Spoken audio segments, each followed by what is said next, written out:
बहुत स्वागत है भूपेंद्र जी, TV9 भारतवर्ष के सत्ता सम्मेलन में हमारे साथ आने के लिए, हमारा हिस्सा बनने के लिए। भूपेंद्र जी, ये कहा जाता है कि भूपेंद्र यादव जी नेपथ्य के हीरो हैं, उन्हें नेपथ्य के नायक हैं। पर्दे के पीछे रहकर आप पार्टी के लिए बहुत मुश्किल परिस्थितियों में या चुनौतीपूर्ण परिस्थिति उन्हें कहें, उससे आप बाहर निकाल लाते हैं। चाहे वो मध्य प्रदेश का चुनाव हो, चाहे वो महाराष्ट्र का चुनाव हो, उड़ीसा का चुनाव हो, तो ये कैसे होता है, ये कैसे संभव हो पाता है?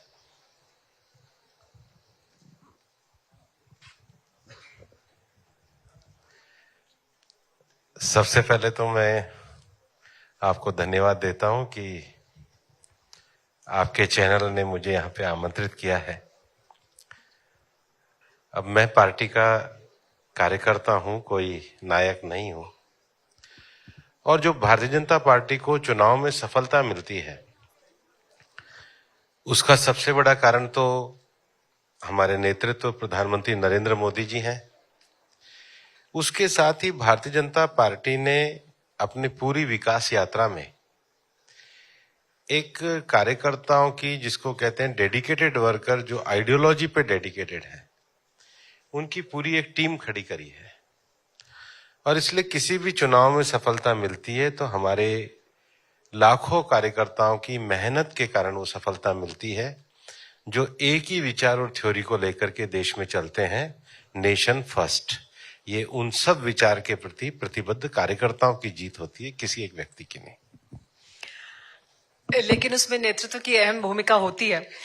सफलताओं की अगर बात करें तो हाल ही में एक बड़ी सफलता बीजेपी को मिली जब दिल्ली में बीजेपी ने जीत दर्ज की, और उसमें एक अहम मुद्दा था कि किस तरह से ये वायु प्रदूषण हो रहा है या यमुना का प्रदूषण हो रहा है, ये एक अहम मुद्दे थे। अब डबल इंजन की सरकार है, यही वादा किया गया था कि डबल इंजन की सरकार होगी तो जल्दी काम होगा। तो कैसे राहत मिलेगी दिल्ली के लोगों को और कितनी जल्दी? एयर पोल्यूशन को लेकर लगातार हम लोग काम कर रहे हैं। और अगर आप देखेंगे भी कि दिल्ली में पिछले 4 सालों में जो मोस्ट पुअर कैटेगरी के डे होते थे, उनकी संख्या में कमी आई है। यमुना की सफाई भी एक बड़ा मुद्दा था। पिछली बार जो सरकार अपनी एंटी इनकम्बेंसी में गई है, वो काम से ज्यादा विज्ञापन करती थी। अब जो सरकार है वो सीरियस काम कर रही है। और जो विषय हमने पिछले एक लंबे समय में नेशनल एयर क्वालिटी मिशन को ला करके जो किए हैं, मुझे लगता है कि रेखा गुप्ता जी के नेतृत्व में दिल्ली की सरकार उस पे जिस ईमानदारी से उन्होंने काम करना शुरू किया है, हम इस समस्या को और सुलझाने में सहायक सिद्ध होंगे। तो जल्दी ही वायु प्रदूषण, जल प्रदूषण से दिल्ली वालों को निजात मिलने वाली है। लेकिन जलवायु परिवर्तन एक बड़ी समस्या है दुनिया के लिए भी और भारत के लिए भी। इसमें विकसित देशों को हिस्सेदारी लेनी चाहिए। डोनाल्ड ट्रंप आए हैं, वो अलग रुख रखते हैं, वो कितना चुनौतीपूर्ण है? जलवायु प्रदूषण नहीं, जलवायु परिवर्तन का विषय है। जलवायु परिवर्तन का अर्थ यह है कि जितना कार्बन एमिशन होता है, उसके कारण धरती का तापमान उतना ही ज्यादा बढ़ेगा। दुनिया भर में जो विकसित देश हैं, जो डेवलप्ड कंट्रीज हैं, उन डेवलप्ड कंट्रीज को ये जिम्मेदारी है कि उन्होंने एक लंबे समय के अपने डेवलपमेंट के कारण हिस्टोरिकली काफी ज्यादा कार्बन स्पेस को उन्होंने घेरा भी है। और इसलिए उनकी जिम्मेदारी बनती है कि चूंकि वो कार्बन स्पेस को घेरने के कारण उन्होंने जो डेवलपमेंट हासिल किया है, उसके लिए अपना फाइनेंशियल सपोर्ट डेवलपिंग कंट्रीज को दें और टेक्नोलॉजी ट्रांसफर करें। अब बाकी सारे विषय जो हैं, ये दुनिया भर की जो बहुपक्षीय वार्ताएं हैं, उनके मुद्दे हैं। दुनिया इस संकट से लड़ाई लड़ रही है। इसमें क्लाइमेट चेंज के कारण टेम्परेचर राइज का इशू भी है, जमीन के डेजर्टिफिकेशन का इशू भी है, बायोडायवर्सिटी के लॉस का इशू भी है। और भारत सभी बहुपक्षीय जो वार्ताएं हैं, उसमें समाधान की भूमिका में रहता है। तो हम ये मानते हैं कि हम पार्ट ऑफ सॉल्यूशन रहेंगे, पार्ट ऑफ प्रॉब्लम नहीं रहेंगे। तो दुनिया में जब भी वार्ताएं आएंगी तो भारत निश्चित रूप से जो ग्लोबल साउथ है, उसकी आवाज को भी उठाएगा और इस विषय को आगे बढ़ाएगा। लेकिन आजकल मौसम बहुत अच्छा है, अच्छी हवाएं चल रही हैं, दिल्ली का तो मौसम बहुत खुशगवार है, लेकिन राजस्थान में एक मुद्दा है जो इस वक्त सुर्खियों में है। आप राजस्थान से सांसद हैं, आप वहां से राजनीति करते हैं। राणा सांगा पर एक बयान दिया गया जिसको लेकर मध्य प्रदेश, राजस्थान सब जगह विरोध प्रदर्शन हुआ, उत्तर प्रदेश में भी हुआ। आप उस बयान को कैसे देखते? एकदम गलत बयान था, जिन्होंने भी सपा के सांसद ने बयान दिया है। राणा सांगा एक बहुत ही शूरवीर थे, उन्होंने 100 से ज्यादा लड़ाइयां लड़ी और उनकी वीरता का सभी लोग उस वीरता के प्रति नतमस्तक रहते हैं। मुझे लगता है कि केवल जिस प्रकार के बयान समाजवादी पार्टी के सांसद दे रहे हैं और जिस प्रकार से उन बयानों पे कांग्रेस चुप है, कांग्रेस वाले भी इस तरह के बयान दे रहे हैं, ये इस बात को दर्शाता है कि इनकी जो मानसिकता है वो ठीक नहीं है। और इतिहास के जितने भी विषय हैं, इस पर जिनके पास इतिहास का ज्ञान नहीं है वो ना बोले तो अच्छा है। हम अपने देश के नायकों का सम्मान करते हैं और उनसे प्रेरणा लेके आगे बढ़ते हैं। ये बयान जो है ये निंदनीय है। आजकल इतिहास, आप कह रहे हैं इतिहास का ज्ञान ना हो तो उस पर बात ना करें, लेकिन आजकल इतिहास की बहुत बात हो रही है और इतिहास में जो पीछे चले गए लोग उनकी बहुत चर्चा हो रही है। बिना ज्ञान के बात हो रही है। आज जी बहुत चर्चा हो रही है। औरंगजेब 300 साल पहले मर गए, लेकिन औरंगजेब मरता क्यों नहीं है? वो बार बार जिंदा हो जाता है। फिर बहुत सारी टीस ऐसी हैं जो लोगों के मन में रहती है। नया हम बनाना चाहते हैं और इसलिए नया बनाने के लिए पुरानी चीजों से सबक लेना चाहिए। एक व्यापक दृष्टिकोण सबका होना चाहिए। इतिहास का जो एक लंबे समय से जिस प्रकार से लोगों ने लिखा गया, तो उसके प्रति सबको संवेदनशील होना चाहिए और जिनके पास इसका आधिकारिक वक्तव्य देने का अधिकार है वही वक्तव्य दे तो ज्यादा ठीक है।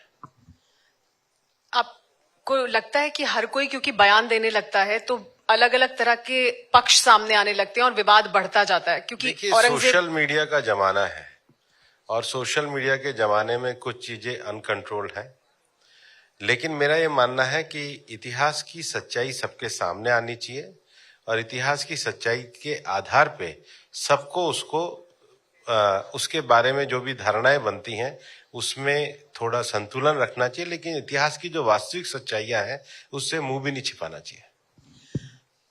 लेकिन फिर क्या इतिहास के साथ वो सही न्याय होगा कि ये कहा जाए कि अब कब्र ही खत्म कर देना चाहिए, मिटा देना चाहिए, सामने रहकर उससे सीख लें, या उसे खत्म कर दें पूरी तरह? मैं तो इस बारे में कोई आधिकारिक व्यक्ति हूं नहीं, जो बयान दे रहे हैं उनसे आप पूछिए। जब विवादों की बात हो रही है और आजकल जो विवाद उठ खड़े हुए उसमें ईद, होली, हर मुद्दे पर विवाद शुरू हो गया है कि ईद की सेवैयां खाओगे तो आपको गुजिया भी खानी है, नमाज कब पढ़ी जाएगी, जुमे की नमाज हो या होली का मुद्दा हो। तो ये विवाद, पहले इस तरह के विवाद नहीं बहुत समय तक देखे नहीं गए होने चाहिए और अब हो रहे हैं, तो क्यों ये हो रहा है? त्योहार सबको मिलजुल करके मनाने चाहिए, त्योहार सबके होते हैं, त्योहार में संकीर्णता नहीं होनी चाहिए।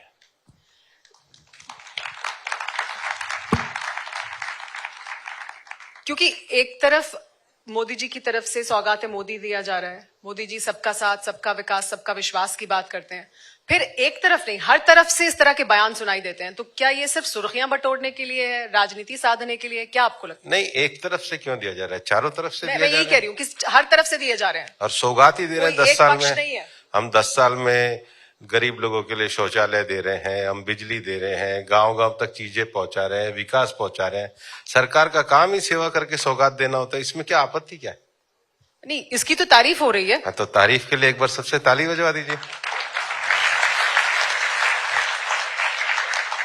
बस सबका मन हल्का हो गया।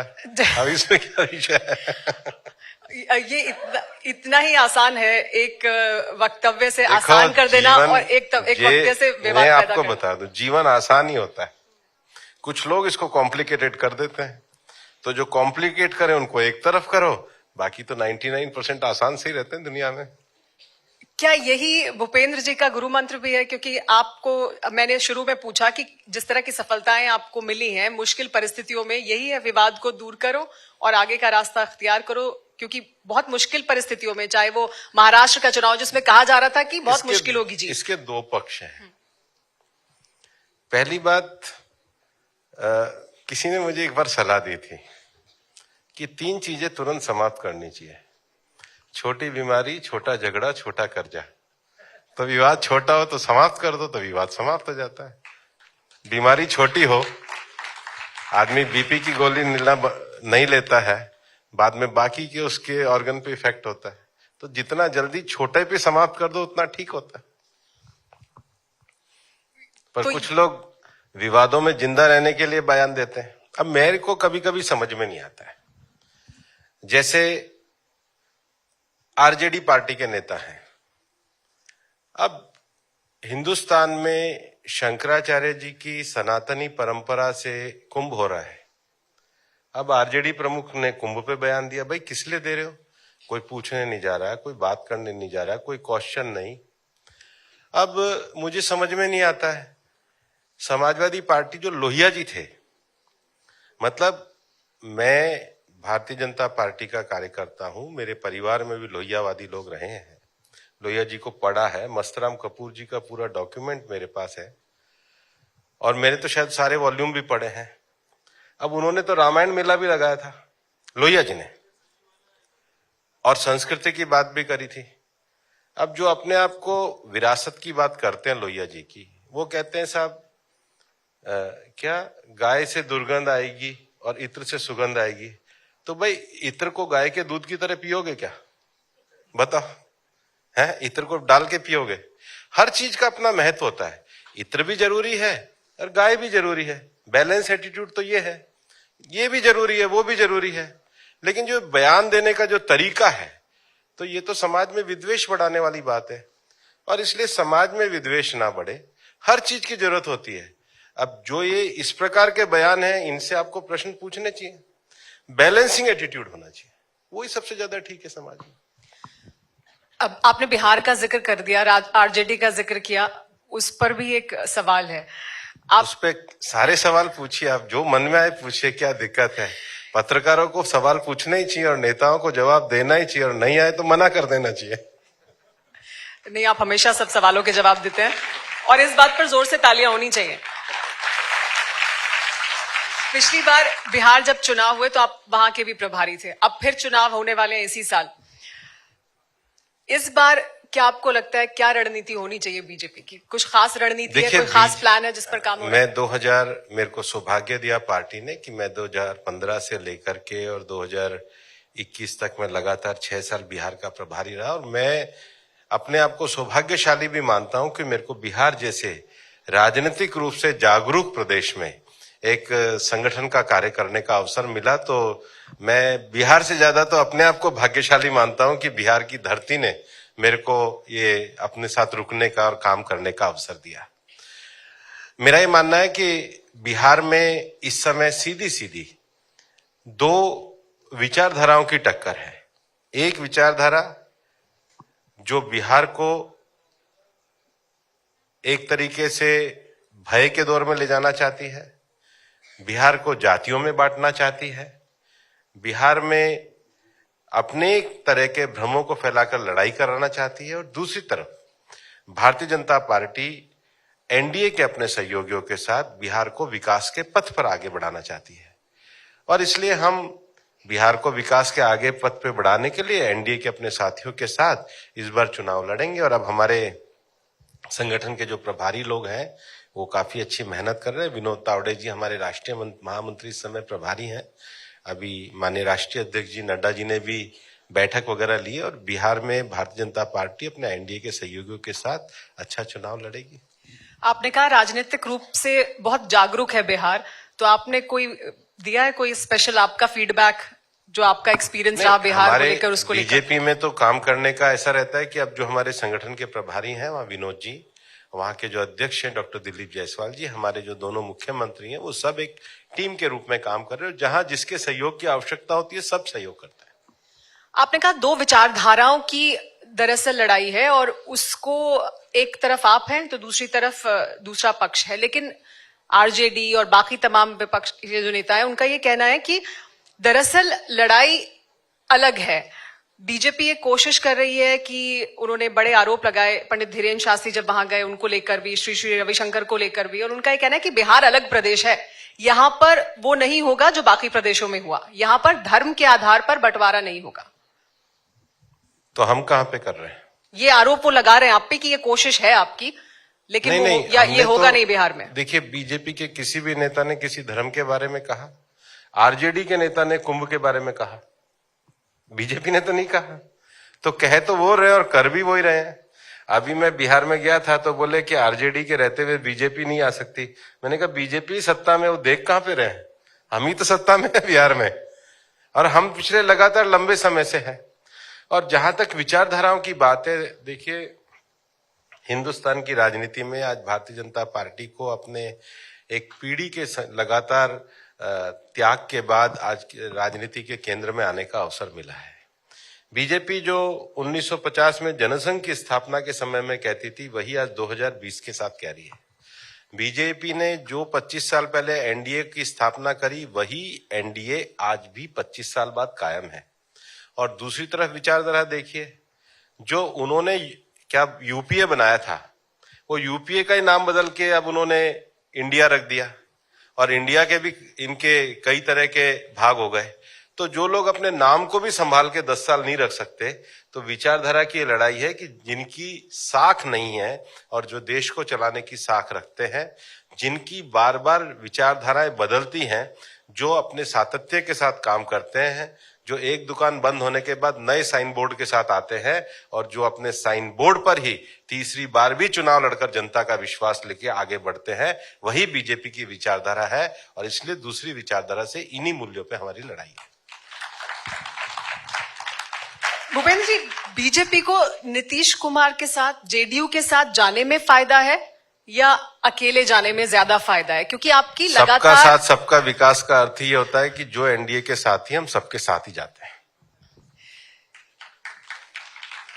लेकिन बीजेपी का लगातार लोगों के बीच जो वोट प्रतिशत है, जो पहुंच है, वो लगातार बढ़ती रही है। पिछले हर चुनाव में बीजेपी का ग्राफ ऊपर की ओर गया है। तो फिर अब नहीं लगता कि बीजेपी को अपने दम पर अकेले आगे आना चाहिए? क्या वो ज्यादा फायदेमंद होगा रणनीति के लिहाज से बीजेपी के लिए? हम अपने साथियों को साथ लेकर के चलते हैं और साथियों के साथ ही आगे बढ़ेंगे।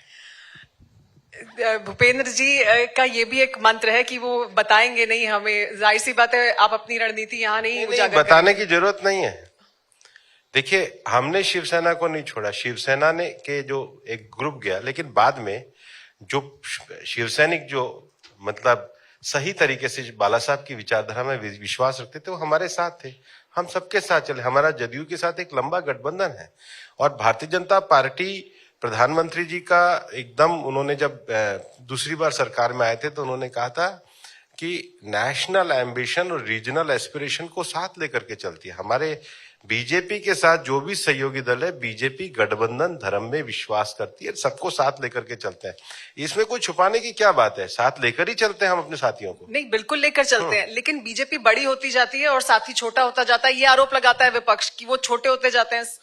हम दोनों बड़े होते हैं, हम भी बड़े होते हैं और हमारे साथी भी बड़े होते हैं, और हम खुद भी बड़े होते हैं। सबको बड़ा करने के लिए चलते हैं, और हमारे बड़ा करने के पीछे देश को बड़ा करने का भाव है। देश सबसे बड़ा होना चाहिए, ये बीजेपी का भाव है। नीतीश जी जब वापस साथ आए तो उन्होंने कई बार ये बात कही है, हर मंच से कहा है कि नहीं, मैं अब हमेशा के लिए रहने के लिए यहाँ आया हूं, मैं कहीं नहीं जाने वाला, ये साथ रहेगा। आप भी ये कह रहे हैं, पीएम भी ये कह चुके हैं, हर जगह से बात कही गई है।